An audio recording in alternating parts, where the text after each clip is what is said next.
kiki kibadde kikyasibye omukolo nga guno okubaawo? Bazadde kubanga twabasobya. In fact ffe tubasibye babadde basibye, ffe tubadde tusibye. Lwaki? Kubanga tubadde tetunaba kwetonda kutuukiza kwetonda kwa musango gwe twakola ki? Gwe twakola. Nze lujja omulujja tulaba tulina omugole ow'omwami Mikie Wine era nga ye mukyala Kati officially. Nsanyusa okulaba. Nsanyusa okusanga ssebo. How are you doing? I'm doing good. Ontiisizza mutoli wa wano tugenda kuyita mu luzungu. Anything you're comfortable with. Omanyi ku Luganda. Bitegeera. Oluganda lutegeera. Wangi? Oluganda lutegeera bulungi. Tegeera bulungi ssebo. Naye tofaanana kubeera ng'omanyi Oluganda. Lwaki wendaba? Because nakulira wano since I was born here, I studied here, so I know Luganda. Sagala sobya linnya lyo amannya go gwani. My name is Shazni. Shazni. Shazlin. Tugenderaawo, it's okay. Yes. Kale Shazlin. Usisinkana wa Mikie. That's a long story, a very, very long story. Naye mu bufunza one day back then, 7 years ago, nali ntambula byange nno nga bantumye butumi ku dduuka ng'ayitawo n'ekimotoka kye. I think he spotted me n'agamba basi oyo gwenjagala. So he chased me with his car. Nensoka ne mulimba, nanyimiriza ne mulimba, nambuza n'erinnya ne mulimba. Ngamba muwe namba ne mugamba sina simu. So ne mugamba ampeyiye. So ne tuyisawo like 2 weeks. Just out of, I think it was fate, ne mukubira ne tutandikirawo. Ngabinyuma wamusanga otya? Of course, in the beginning, it was all exciting for me, ndaba serebu, but with time I got to know him as Michael Okwaya. You don't know him that way. So, tumumanyiye ng'omwana wa ghetto. Nawe oli mwana wa ghetto, wazalibwa mu ghetto? No. Ghetto chechi. Anti naffe gye tubeere no gye tuwangalya ne bammike baffe. Nze nazalibwa Bukoto. My parents live in Busukuma. Yeah, so I don't know if that's a ghetto. Nenze. That's where I come from. So wasanga otya Mikie ono kwegamba vibe ya fefe eno tulumbirawo tuba ne loza fe so wabisanga otya nga okugatta omwana we Bukoto then kamokya wa Mikie agatta ebigambo bibyakukwata. Loza omuntu just you can't judge a person from where he or she comes from. Kubanga there are people who live in Muyenga but they have habits of Yes. So we just got to know that we are compatible and we are soulmates. Yes, it doesn't matter where you're from, even if he was from America or India or yeah, we just got to know that we are compatible and we are soulmates and we like each other's company. Okay, so emikolo gyabaddewo after nga mumaze ebbanga ki ne Mikie? We have been together for 7 years. 7 years. Tali takulisizza nnyo. No. These things, you know, everyone has their own time. But you're in that time, yes. So you can't rush fate, otherwise you'll blunder. You cannot push things, otherwise you'll make mistakes. It was our time, and we thank God. So wema tunyanga kapera still mbalabanga abavubuka abato still. Ate omulala agenda gate mu papier mwera. No. This was our time, and God has a reason as to why He made this our time. So Mikie ono tunulira kumufula musajja wa kikaaki now that nti kati officially akwatako nnyo. No, he is who he is and I am who I am. Oli tusamukyusa because mbwakwagala. Yes, I am living him as he is and he's living me as I am. Abantu bagenda tandika obajjajinga Bobi, then Mikie now. Neshazni. No, this is not a competition.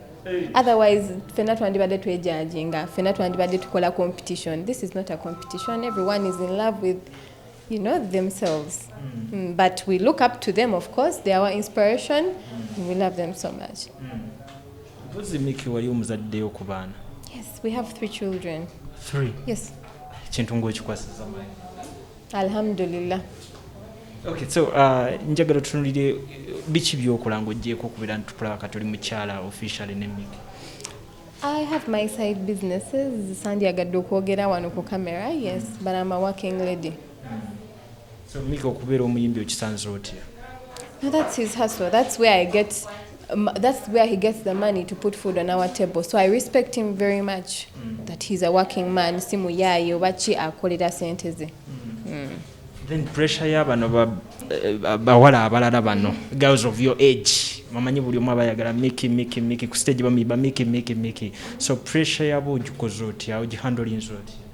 I think right now I got used to it. Kubanga, I know at the end of the day is coming back to me. In the beginning, of course, it was a challenge to me, but he talks to me and he taught me, and I think I got used to it. With time, I opened my eyes that that's just work. So, tutunulire ewaka then n'emirimu gya Mikie Wine. Would you wish okumuwerekeranga gy'abalaze tulabye abadde atambula ensi ez'enjawulo takiwa? Would you wish okubeeranga always obeera cross now that kati wuwo official? No. Sometimes we do travel together when it's work, but not all the time. Right now, achadde waffe does not mean that I have to be all over him. Yes, we have been together for long. We handle ourselves. So emikolo gy'okuwanjula then embaga gina gyoba? Definitely, inshallah. We are praying for the best, but then it's in plan. At least okukyala kwawede. Yeah, that's the first step. Okay. Yes. So Mikie sebo jangu twegatteko wano. Ono omukyala w'omunnange.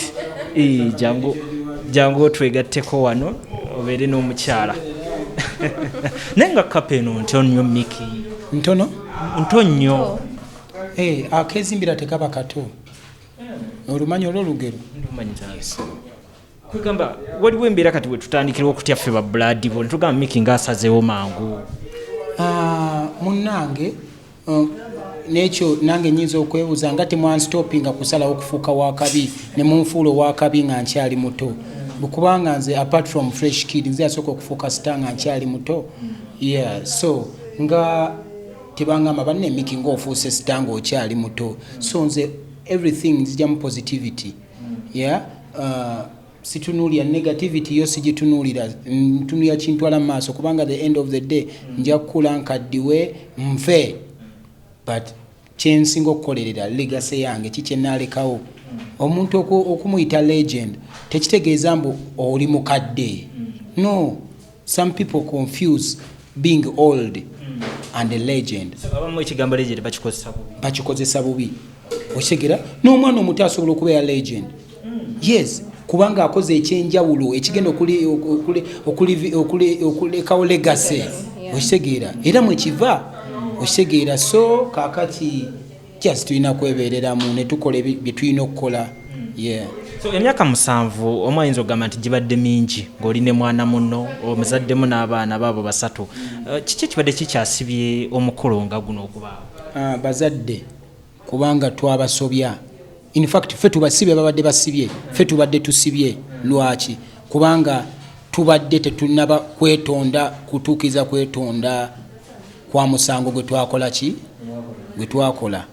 Okitegera so twalina okubaleka nabo bahiringe naye nga bwe to keeping on the pressure, the good pressure, not the bad and pressure. And the prayers. Lwaki Mikie oadmittinga nti mwakola omusango?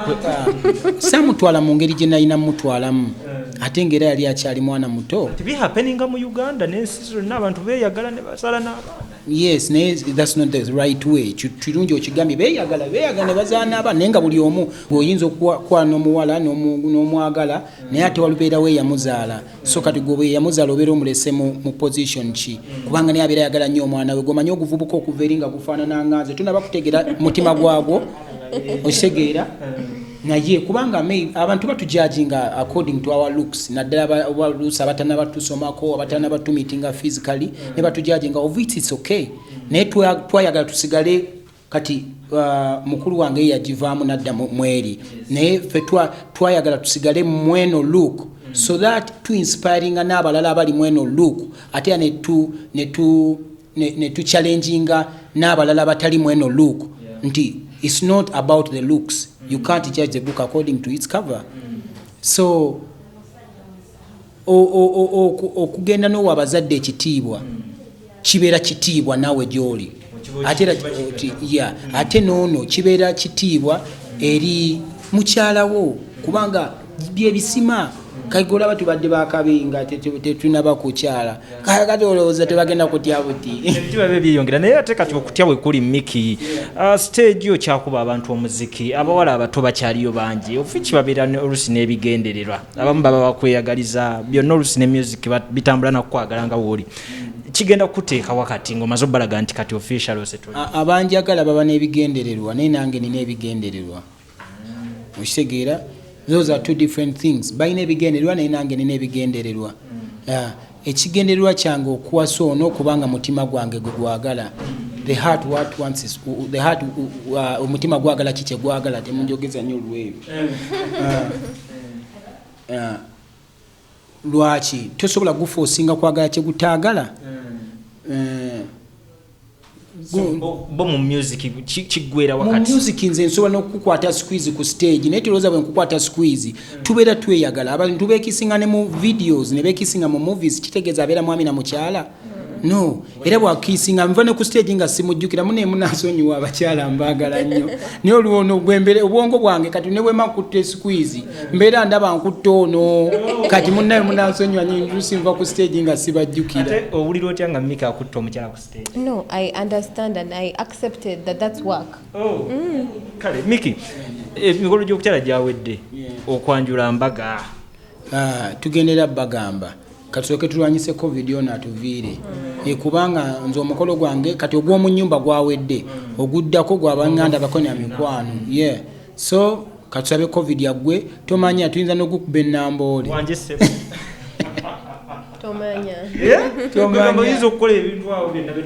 nze munnange abantu be bampagidde be banfudde kikyendi mmwe abajja ne banzijako interview abantu ne bamanya the other side of Mikie Wine mwe munfudde kikyendi waliwo omusajja ali behind the camera oyo yanfuula wakabi nga nkyali muto nga tansaba yadde n'ekikumi abamu basaba ssente okuba ennyimba naye ng'agamba ye katoto kano kanyimbira bulungi so I respect okitegeera era seerabira gye nvudde so be bantu abanyambye tusubireyo omukolo ogwaffe ogujja otugana nkutidde tusambe gawuni owe Mikie mu mbeera eno nga bigenda kubeeramu kati judgment si tutunulya timing y'okukyala we kwabeereddewo already kati batandise obinyigirizaawo akasente kavudde eno akasente kabino kiki timing ne byonna ebiriwo first of all I come from a family and a respectful family she comes from a family and a respectful family batufumbidde emmere gulooza ate sente ffe twazibawadde ezatufumbidde emmere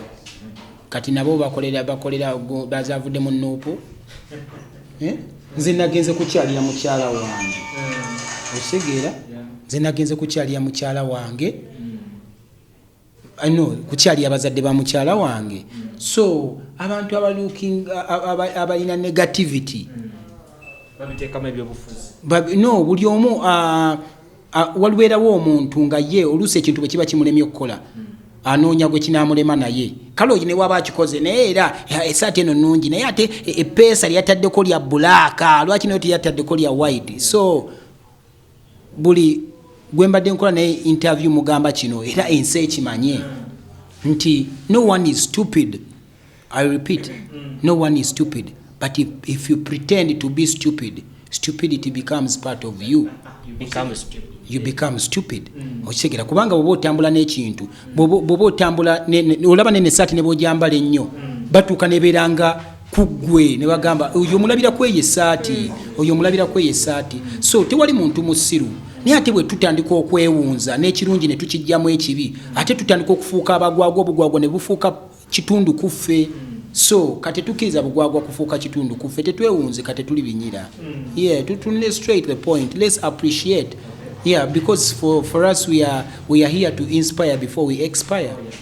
Talking about inspiration, Mikie, tulabenga Dax vibes ebiseera ebisinga atunuulira gwe wova wadde bigera agenda movinga kati naye twadimitinga yakola yensobi yazaala omwana eyo nayo nsobi Dax akimanye muto waffe yakola naye ate yagenda naye mbazadde b'omukyala we Dax yagenda mbaze ayinza okuba agenda kukolayo okukyala okulala naye nga yagenda mbazadde ba mukyala we ne bamumanya gweno case kati mukowolere ddala koze bigere wova yatugamba Dax Mikie ono gwendabira Dax omukyala gw'olina oyo muto mulungi kali mukuba embaga naye ebyenda bimwetokoto oba bibuukayo ne bibuukayo n'omwana akuze mumuzzeeko.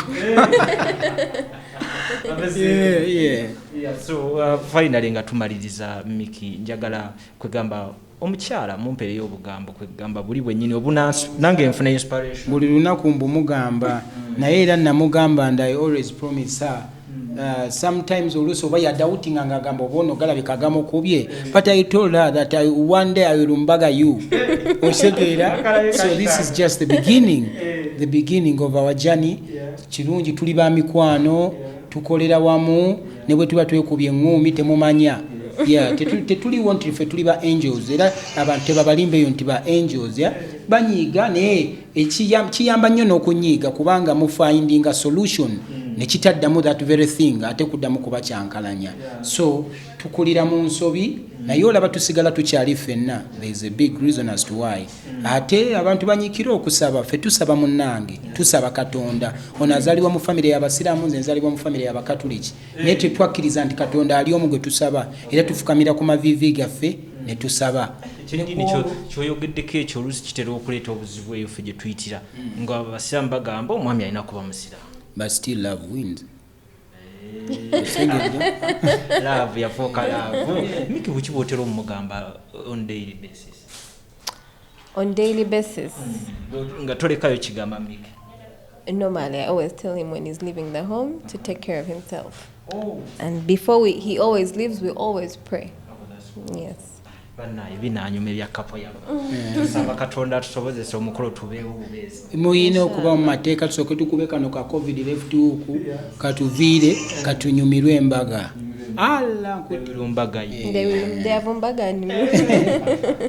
tubatadde abagala n'ababiri bato nga mbalabye naye nga at least baliwo ku inspiringa bangi nnyo abali eyo naye nga Dax oli omu kwabo then nze njalabira ku gwe Dax embeera nange wange terere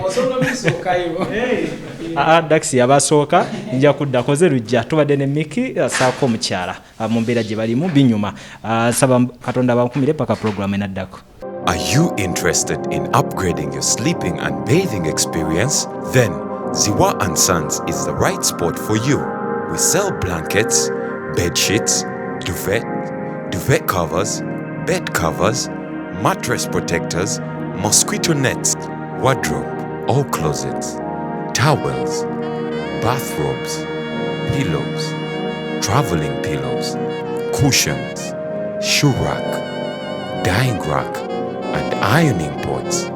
Buy all your favorite products online with comfort from your office and workplace, home, hostel at a go from our website www.ziwaansons.com and have it delivered to your doorstep. Call us on 0705 364 749. Ziwa & Sons, where comfort and luxury is a pleasure.